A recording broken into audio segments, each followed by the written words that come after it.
Today's lesson is a step-by-step guide on detailed fetal heart ultrasound screening. Today, we'll go over a few tips that you can use during your everyday work. It's also helpful for your board exam to know these special tips as well. So let's just discuss a few. Okay. Now, far as image quality, you want your cardiac image to be zoomed in to give the much detail as possible on the fetal heart. So by doing that, you want to decrease your sector width, keep the angle at 30 degrees. When you're sampling, you want to keep your sample gate at 2 millimeters. And definitely, please pay special attention to your angle.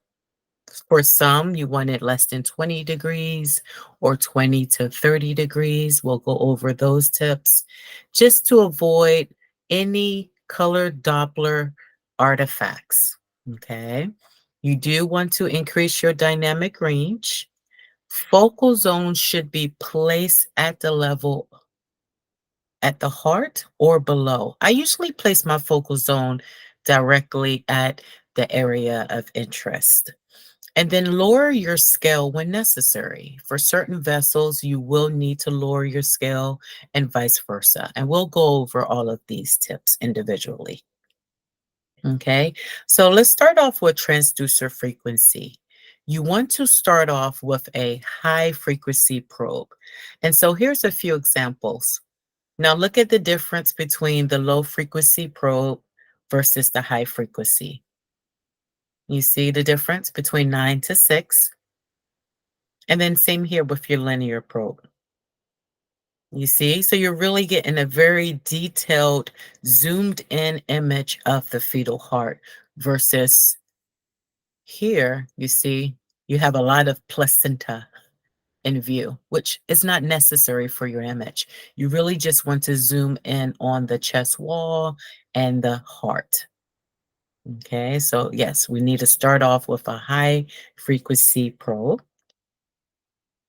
And then your precepts. Now, for my ultrasound machine at work, we usually have these already built in, but just in case, you want to have harmonics turned on, compound and speckle reduction turned on. Okay, so look at the difference between A and B. And notice with image A, it's a little greenier, whereas with B, it's just you see that more contrast, which is ideal for your heart pictures. Okay. All right, so here we're talking about the sector width. Now, with that sector width, you want to narrow it in. Now, in the demonstration with the wide color box, notice we are demonstrating umbilical cord. That appears to be like a distraction. So you want to narrow in that color box just on the fetal heart alone. And besides, once you zoom in your picture, it should cut out any other artifacts from your umbilical cord or placenta and so forth. So with your zoomed in picture, it will alleviate seeing the umbilical cord unnecessarily. Okay, so you want a narrow color box such as in image A. All right, please pay attention to your color gain. With the high color gain, it's you can miss the defects of the ventricle wall. So with this image, it's hard to say, are there septal defects present? It's just really hard to say. You just can't see it because of the overlap of the color. So by adjusting your color gain, you see that you can see clearly this is a intact septum. Okay, so that's very important. And this is where with the PRF settings.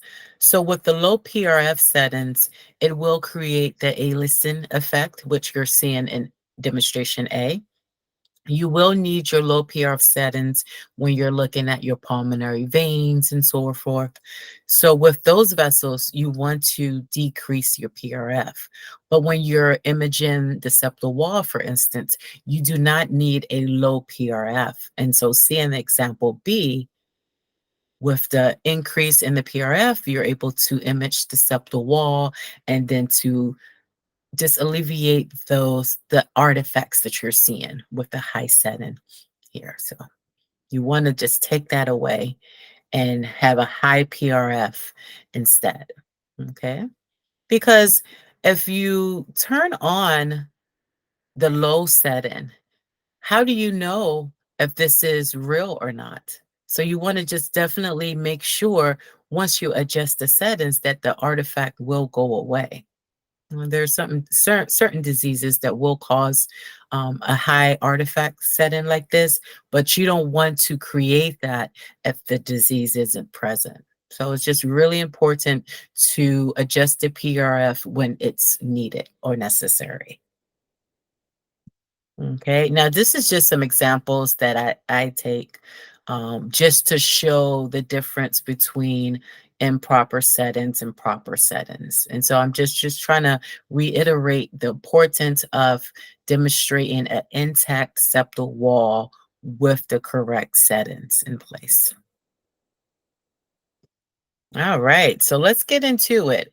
Before we start imaging the heart and checking the chambers and checking blood flow, you first want to determine correct situs. Now, the position of the IVC and the aorta are the most reliable indicators, especially when you're ruling out your isomerisms. Okay. So, in this example, which you can see, your aorta is positioned on the left side, the IVC is positioned on the right. Okay. So, I usually establish those landmarks first and then evaluate, okay, where is my stomach? Where is the apex of my heart? Okay. Now, far as right aortic arch, the abdominal aorta can confirm suspicion of that because your descending aorta should be on that left side. But in cases of the right aortic arch, it will be on the right of the spine. Okay. From there, you take a look at your four chamber heart. Okay, so how is my four chamber heart positioned? How much space is my four chamber heart taking? Now, normally your four chamber heart should be positioned on that left side with the apex on the left, and it should take up 1/3 of the fetal chest. Okay, now from there, you want to identify your chambers, your ventricles. You want to identify where are your pulmonary veins connecting, which should be on that left side.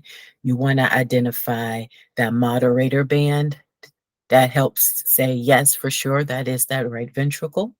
Okay, so those are morphological markers that you have to pay attention to when you're looking at your four chamber heart.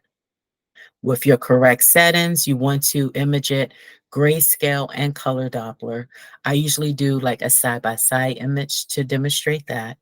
You have to measure your cardiac axis, which we will go over. Okay. And keep in mind, I have a important tip here in 4. It says you cannot prove a VSD with only your apical views. Okay.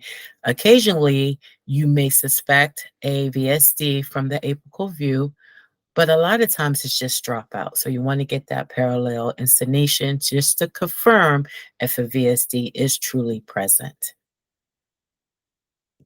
Okay. Now, as far as trying to obtain a cardiac axis, you want to position that first line across. I usually start at the spine. That's where I usually start when positioning the first line and obtaining a cardiac axis.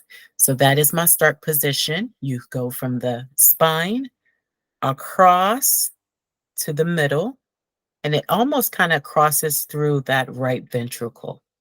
Okay. And then from there, your other line or your second line will cross through the septum down. And that's how you obtain a cardiac axis. Okay, so you want 45 degrees plus or minus 20. Okay, so if it's greater than 65 or less than 25, then that's considered abnormal cardiac axis. All right. So now we're going through evaluating a few other structures, such as the foramen.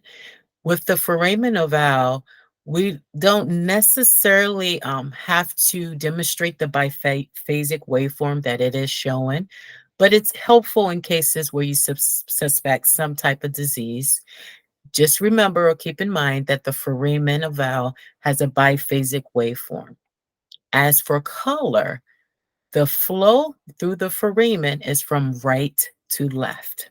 Okay, so you're going to see the blue, which you see demonstrated here, because that's going away from the transducer.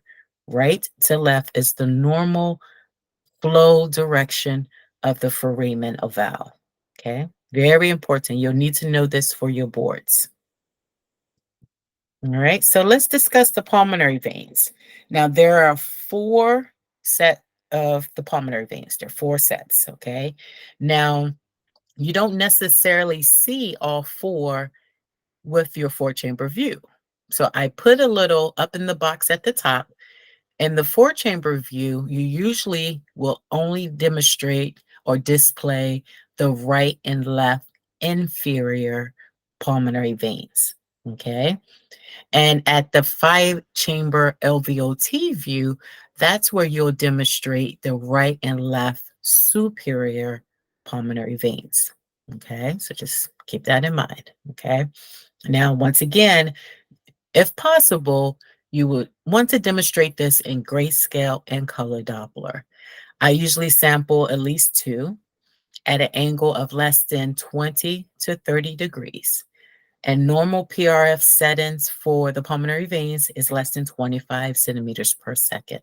Okay. Now, remember earlier we were discussing lowering the PRF and when is it necessary? It is necessary when you're demonstrating your pulmonary veins. Okay. So, for example, here in this example, I lowered it to 12 centimeters per second because it really helps really pop in the pulmonary veins. Okay. All right, so here's the example. We're demonstrating pulmonary veins. Doctors at my clinic like to see the correspondence of the pulmonary artery as well as the pulmonary vein in the same sample. And if you obtain it from this angle, from this view, you will achieve that. Okay, so here in this example, you see right pulmonary artery above the baseline, right pulmonary vein is below the baseline. All right. Now, for achieving the left side, I find that it is easier to achieve that from the subcostal view. This is the best view in sampling, the left side.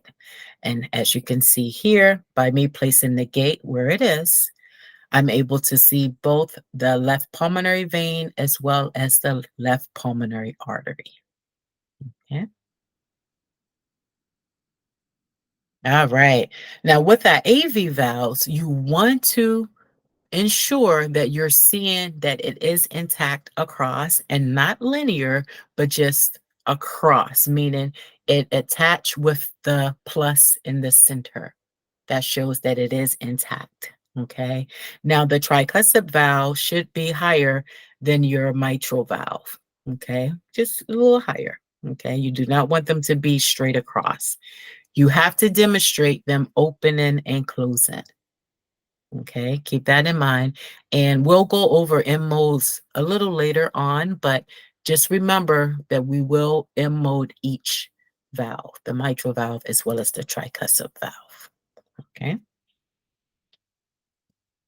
All right, so now we're going to get into sampling the AV valves. Okay, so in this particular, you see both the tricuspid valve as well as the mitral valve. Okay, we're definitely checking for regurgitation. We're checking to make sure there is a proper EA waveform. Remember, our E wave is shorter than our A wave.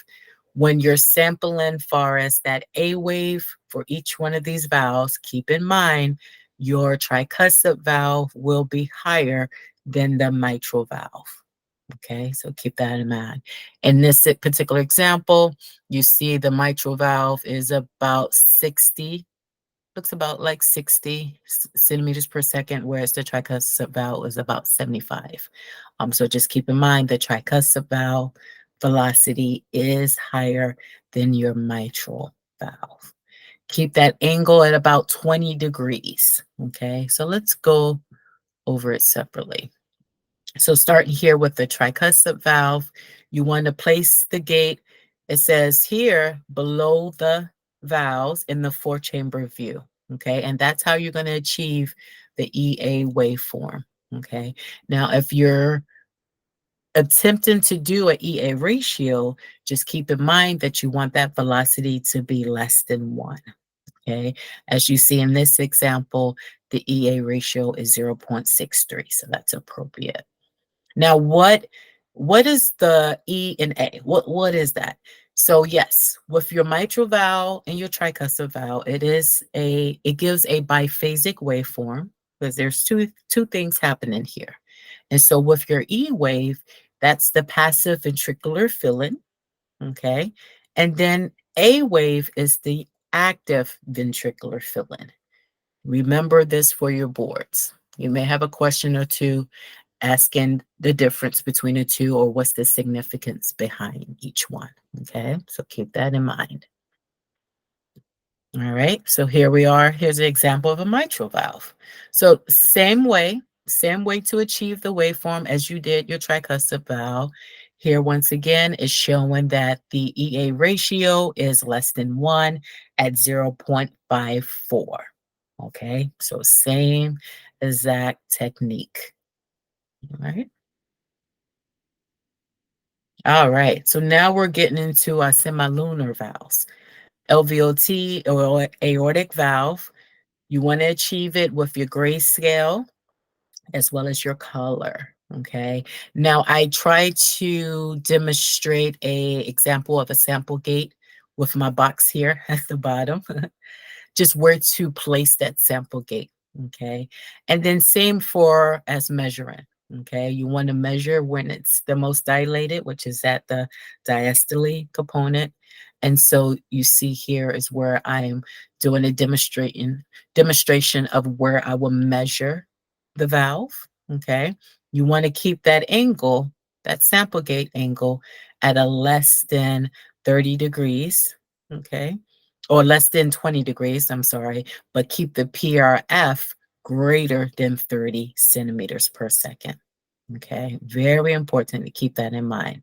Now, as for velocities, the velocities that I've usually seen with my aortic valves is usually around the 80 centimeters per second. Okay. So in the example here, I believe it's right at 80. And that's usually where I see my velocities for my aortic valve. Okay. Remember though, place that gate at the brightest part of your color because that's where you're going to achieve the highest velocity. And that's what you want to demonstrate when you do your sample. Okay. So this is an example of your aortic valve. Okay, now keep in mind, because now we're going to look at pulmonary valve. Remember, the aortic valve velocity will be higher than your pulmonary valve. Let's take a look. Okay, let's go. I'm going to come back to the PR interval, but I just want to talk about the pulmonary valve. So with your pulmonary valve, you achieve it the same way as you did for your aortic valve. Okay, so you have your sample gate placed at the brightest color, which you see here at a less than 20-degree angle. Okay, you want your PRF setting to be greater than 30 centimeters per second. Your velocity usually for the pulmonary valve is around about 60. Okay, it is lower than your aortic valve. In this example, I believe it is exactly at 60, okay, as far as normal values. As for measuring, you want to measure just straight across where that valve, where you see it open, okay? Now we have to demonstrate, I usually do a side-by-side color with the pulmonary valve open, so at diastole, and then I do a side-by-side picture of it closed, just to show that the valve can open and close, but I do it in the same clip usually. And so that's kind of demonstrated with these two here. Okay. All right. So now let's go back up. Earlier, it was showing how to achieve a PR interval. Okay. Now, the reason why I had it right after my aortic valve is because when you're achieving that PR interval, it's from this view. So why not get it at the same time? It's just an easy transition. That's all. So from your 5-chamber view, which is your LVOT view, this is where you can achieve your PR interval. Okay. Now, I didn't go into it as much detail from here because we did talk about it in the arrhythmia section, because normally you want to do PR intervals when you're checking for heart blocks and so forth to rule it out. And so I kind of went in more detail. So if you want to go back to that lesson just to see it in more detail, this is just a quick recap from that lesson. Normally, you want your PR interval to be less than 150 meters per second. You achieve it by placing your gate right at the opening of your LVOT, or right at your 5-chamber view. I wonder if I have a picture of that. You can kind of see it from this demonstration here. So just right there from that view, and because of the continuity of the mitral valve opening to the LVOT, you're able to see both the mitral valve and the aortic valve simultaneously. And this is how your waveform should look. Now, from there, you measure from here in between your E and your A, and then right at the start of the aortic valve. And this is how you achieve your PR interval. Okay. Now, just once again, put that gate above the mitral valve near the LVOT opening. Measure the time between the E and the A wave of the MV and the start of the aortic valve. A lot of your ultrasound machines should have a PR interval calculation. So when you achieve these two measurements, it should automatically calculate there and give you your value. And what's good about this, it shows on your worksheet at the end of the study too. Okay. And here you can see here, PR interval 117 meters per second, which is normal. Both were normal. All right. So now we're moving over to the pulmonary arteries. You once again want to achieve grayscale of color, grayscale and color side by side, demonstrating the two. Here in the example, you can see my left pulmonary artery, my right pulmonary artery. So then I will sample each accordingly. Now, keep in mind, earlier when we were sampling the pulmonary veins, we were able to see the pulmonary arteries as well. To save myself time, I usually sample it from that demonstration.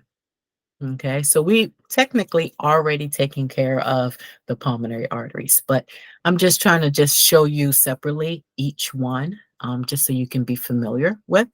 But just keep in mind that with the pulmonary vein, when you're sampling, especially if you achieve the both in the same waveform, you're able to measure the velocity of the pulmonary arteries from that sample.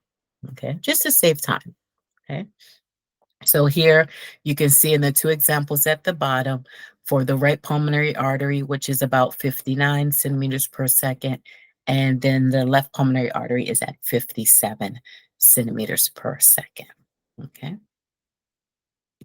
All right. So with your 3-vessel view, you demonstrate in the three, your pulmonary artery, your aorta, and your SVC. You can measure, as you can see here in my example. Remember, it should be from larger to smaller. Okay, so in the demonstration, we measured SVC down to the pulmonary artery. As you see, the values went up. Okay, and that's how it should go. If you're measuring, if you start at the pulmonary artery to your SVC, then it will go down. Okay, so pulmonary artery being the largest, your aorta slightly smaller, SVC smaller than all two. Okay. All right. Now, with your three vessel trachea view, this is where you're demonstrating that ductal arch and aortic arch. So you want it to connect with the V. This is like my favorite view. I love getting a beautiful three vessel trachea view. And when you turn on your color Doppler, the flow should be the same of both the ductal and aortic arch. It should connect with that V and a laminar flow. In this example, it's blue because it's going away from the transducer. Now, here it says measure the diameter. Okay, so pulmonary artery should be slightly larger than the aorta. With your color flow, you want the flow going towards the spine. In the grayscale, you want to make sure the pulmonary artery and aorta is to the left of the trachea. That's very important. You want to confirm with your color, especially, that there is nothing behind that trachea. Now, in cases of ruling out your aberrant right subclavian arteries, this is where you have to bump down your PRF scale. If your scale is too high, it is possible that you will miss an ARSA. So in this case, when I get to my three vessel trachea view, I turn my PRF scale down to about usually under 20. So maybe like 17, sometimes 12. 12 may have too much bleed. So maybe around about 17, bump it down just to show that there is no vessel there behind that trachea. The ARSA is a low velocity scale vessel, and so you will only pick it up usually when your settings is at the lower end. Okay. All right. So now we're sampling. We're going to sample aortic isthmus as well as adductus arteriosus. Now you can achieve your aortic isthmus and your ductus arteriosus in two ways. You can do it from your three vessel trachea view or your parasagittal view. It really just depends on how well the baby's cooperating. If the baby is sitting still in this three vessel trachea view, then hey, why not sample it from here? If the baby is laying pretty on its back and you can achieve it from your sagittal view, why not? It's exactly the same. Okay. Now, from this angle, you want to place your gate right at the tip because that's exactly where that aortic isthmus is. Okay, at that highest velocity. Usually you'll see the isthmus 80 to 100 is usually the range I see. But so here's an example of that. If you look, it's probably about 90 in this setting. Okay. All right. So this is aortic isthmus. Let's look at your ductus arteriosus. And you see what I did? All I did was move it over to where the ductus arteriosus is. This is really a very high velocity, usually up to 200 is considered normal. I usually get it around, it varies, but 100, 110, 115, so forth. Notice the demonstration in the peaks. You have that kick, similar to what the aortic isthmus had, similar, but here it's just very steep, the peak is usually. But this is the example of ductus arteriosus. All right, so now we're getting into our M modes. So with the M modes, you're able to measure. You see, here's a demonstration of the M mode cursor in between the right ventricle and the left ventricle wall. So you're able to measure in both diastole and systole, as well as see your tricuspid valve and your mitral valve. So these are just an example of that. Okay, now let's go through and see them separately. So here is an example of your interventricular septum. Okay. And once again, I have a better picture of the mitral valve and tricuspid valve from the short axis angle where you can really see the peaks, the biphasic waveform. But this is just demonstrating that M mode. Okay. Septum, tricuspid valve. And then here we are at the IAS. Remember earlier, because when you're sampling your interatrial septum, you're going to see your foramen. And so that's what's demonstrated here. And remember, the foramen has that biphasic waveform. Okay. These are just samples here. At my office, every place is different. We just have to demonstrate a clear waveform. We don't necessarily have to measure unless there is some suspected defect present, but in normal settings, we just do a nice clear waveform as you're seeing. Okay, so this is where we go into our short axis views, and this is where you're able to even demonstrate in an M mode, and I'll go over that in just a sec. Okay, so with your short axis view, what are we looking at with our short axis view? We're demonstrating wall thickness as well as papillary muscles. You're going to also see that we're able to see the mitral valve and the tricuspid valve as well. Okay. You want to run the color Doppler to show the septum, as you're seeing here in this demonstration, to see if there's any blood flow, because you can detect VSDs from this angle as well. Okay. So let's take a closer look. All right. So here's that where I was showing you how you can demonstrate the tricuspid valve and the mitral valve. And notice we can see the peaks here. Pretty clear. So in cases where you want to demonstrate the tricuspid valve and the mitral valve, you can do that from the short axis view as well. Okay. Now keep in mind with your short axis view, you have to sweep through. And as you're sweeping through, that's how you're going to obtain all three of these short axis views. It's not just the one. Okay, so that's why I have this demonstration here where you can see you achieve at the level of your papillary muscles, which you can see here. Compare that to exactly what we're seeing from the illustration. So we have papillary muscles. Clearly we can see that. And then at the level of your valves, okay, so that's where you can see the tricuspid valve and the mitral valve. That's where we demonstrated the waveform prior to this.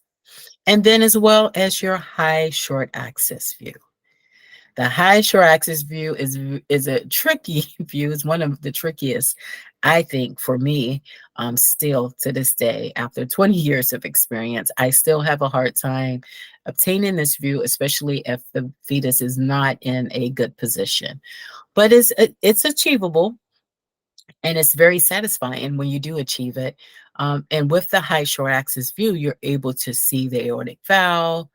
You see that? You can see that clearly, that Mercedes sign, as well as your pulmonary valve.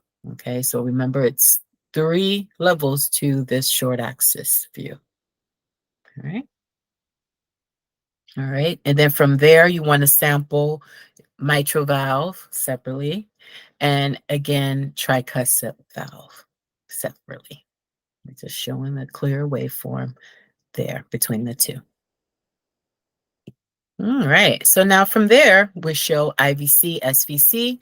You want to demonstrate complete septum, a complete IVC, complete IVC all the way through. Because in cases of an interrupted IVC, you will see some disruption.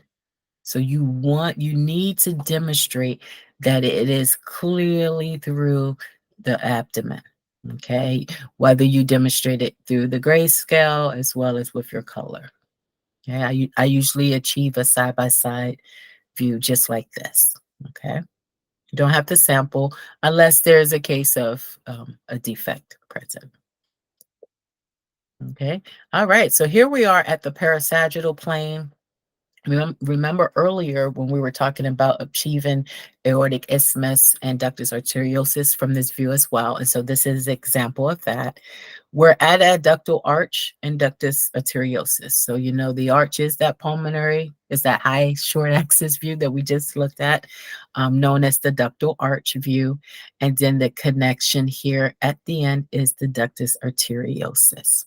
Okay, now you want to achieve the grayscale of the ductal arch. You want to demonstrate that color flow.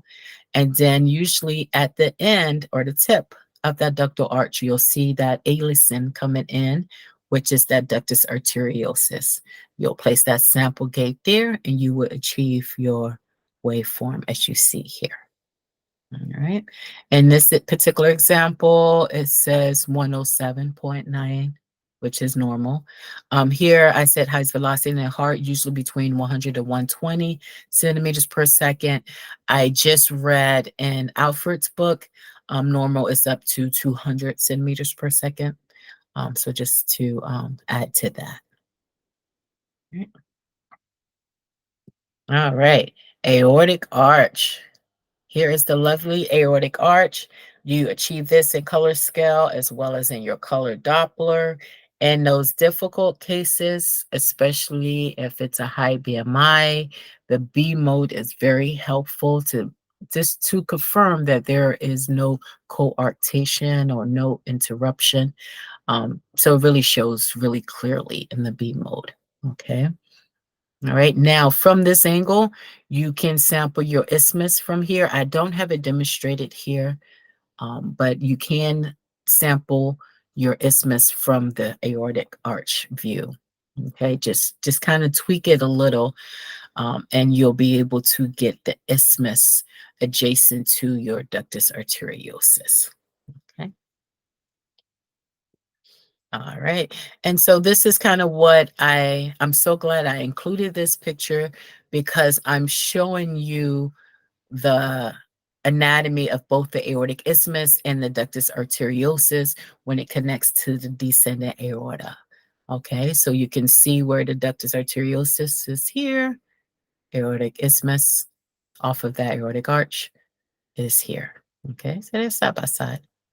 And the alison that I was referring to earlier, you can see it here. That's usually my giveaway of where it is or where to sample. Where do I want to place my sample gate? Okay, so for the ductus arteriosus to achieve it, you place your sample gate here. For the aortic isthmus, a little higher to achieve it from that parasagittal view. All right, so now we're getting to ductus venosus. Ductus venosus could be tricky, especially depending on the fetus lie. So I prefer to achieve it when the fetus is laying flat on its back, if possible, or from the sagittal view. You want to sample right where you see the alison. That's usually where I place my sample gate, which you can see here. You're going to achieve a triphasic waveform which it demonstrates the S, the D, and the A. Okay, A in normal circumstance or cases needs to be above the baseline. Okay. All right. So let's talk about these triphasic waveforms. I don't know if you notice the pulmonary vein waveform is similar to the ductus venosus waveform. Okay, so keep that in mind. They're both are triphasic. So they both have the SD and the A, but it means different things. So for the ductus venosus, the SDA is for the ventricular systolic contraction. The D is the early ventricular diastole. And then the A is the atrial contraction. Please know this for your boards, okay? So ventricular systolic contraction, S, D, early ventricular diastole, A, atrial contraction. Now for your pulmonary vein, it's different because we're in different places now with the heart, but SDA is for the left atrium pressure reduction. D is the filling of the left ventricle and relaxation. And then the A is the left atrium pressure. It increases during that atrial contraction. Okay, so just know the difference between the two. Also keep in mind that they're both are triphasic. Okay. All right. And lastly, your umbilical vein and artery free floating. Okay. You sample it inside the abdomen, which is demonstrated here. So you're going to sample it and show that it's no pulse, no pulsatility or no pulsatile, that it's all just venous waveform. And then you have to sample free floating as well, which is demonstrated here. Okay. And then from there, you want to achieve a umbilical artery waveform, just a normal waveform, and just show that it's normal. That's pretty simple, straightforward. Okay. And that's it. We are all complete for doing a detailed fetal heart screening. Keep in mind all the tips that we went over earlier about your imaging settings. Remember your high frequency. And then just go over the difference between the EA waveform, what does it mean, as well as in your triphasic waveforms, the SDA. I hope everything was clear. If you have any questions, please shoot me an email or comment below. All right. Have a great one.